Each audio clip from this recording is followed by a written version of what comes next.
Imagine growing up in a country, putting your heart into it, giving it everything you've got, only to realise that staying might cost you your future. That's the reality for millions of young Brits today. Not just those on minimum wage or struggling with rent, but doctors, teachers, engineers. People society needs to function. They're leaving in droves. And the question is no longer why are they leaving, it's why would they stay?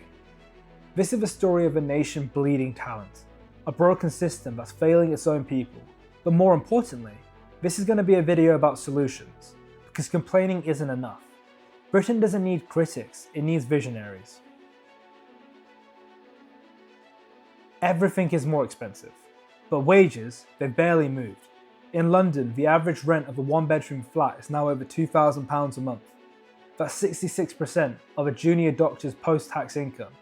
Meanwhile, groceries are up 25% in the last 2 years. Energy bills have doubled, council tax is rising, and your take-home pay, it's flatlining or worse, shrinking. There's a phrase quietly spoken in city pubs and train stations across Britain. You can work full-time in this country and still be poor. And it's true, because poverty today isn't just about homelessness or hunger. It's about people working 50 hours a week and still not being able to save. It's about university grads stuck at home at 29 years old. It's about parents skipping meals so their children can eat. This isn't just a crisis of economics, it's a crisis of dignity. Let's talk about property, the supposed dream. In 1998, the average home cost 3.5x the average salary. Today, it's nearly 9x. In London, it's over 12x. Owning a home has become a fantasy for most people under 35. Why? Because supply is broken. Planning laws are outdated, but more critically, the market is rigged. Investors buy second, third, or fourth homes, pushing up prices and leaving the next generation behind. Worse still, many of these homes sit empty. They're not homes, they're assets. A home should be a shelter, not a stock portfolio. Which brings us to a solution: stamp duty reform, and a radical one if that. After your third home, stamp duty should be a flat 25%, by the fifth, 50%. We need to disincentivize property hoarding and make room for those who just want one place to call their own. Because a nation where 1 in 5 adults rent forever is not a stable society, it's a powder keg.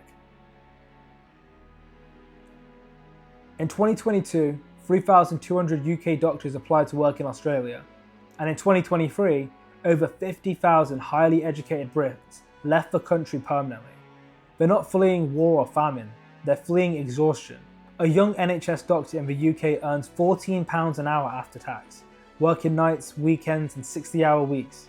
And then they hit 100k, and suddenly, their take-home pay actually drops. Why? Because in the UK, earning over £100,000 strips you of your childcare benefits, personal allowances and support programs. Between £100,000 and £125,000, you're effectively taxed at 60%. It makes progress feel pointless. So they leave, not out of greed, but out of logic and sanity.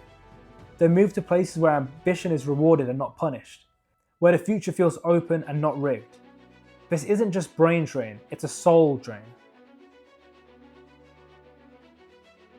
Economic collapse doesn't always look like riots or breadlines. Sometimes it's more subtle.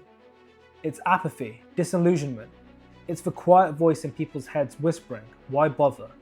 Psychologists call it learned helplessness. It happens when people are repeatedly punished for trying.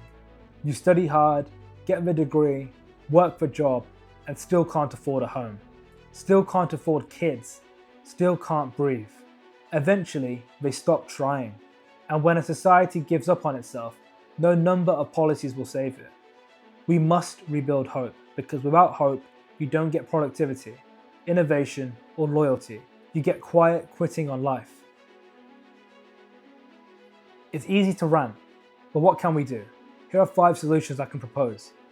The first one, as I mentioned before, is an aggressive reform of stamp duty.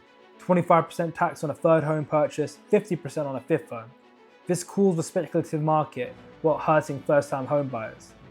Incentivize new builds for young buyers. Offer tax breaks to developers who allocate a certain percentage of units to under 35 on capped salaries. Home ownership should be realistic and not romantic. Reform the marginal tax cliff at 100k.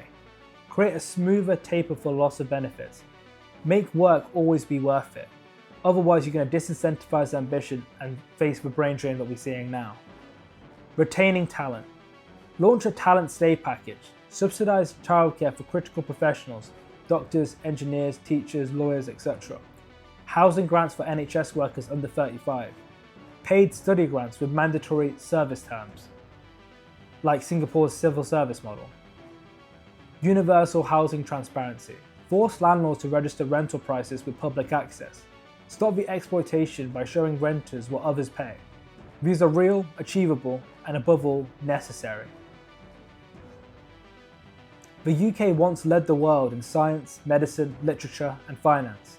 Today, we lead in inflation, emigration, and class resentment. We've stopped believing in the future. A country is more than its GDP. It's a story.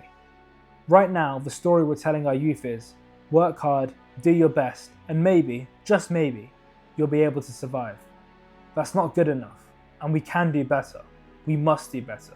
Not because we want utopia, but because if we don't change anything, the collapse won't be dramatic, it'll be silent, and by the time we realise it, all the brightest minds will be gone. This video isn't just a rant, it's a summons. If you're young and frustrated, you're not broken, the system is. But anger without direction is useless. Become the kind of person who builds, who brings answers to the table, who doesn't just point fingers, but rewrites the rules. Britain needs people like that. So share this, debate this, push back, and most importantly, create your own version of a better future. Because no one has come to save us, but we can save ourselves.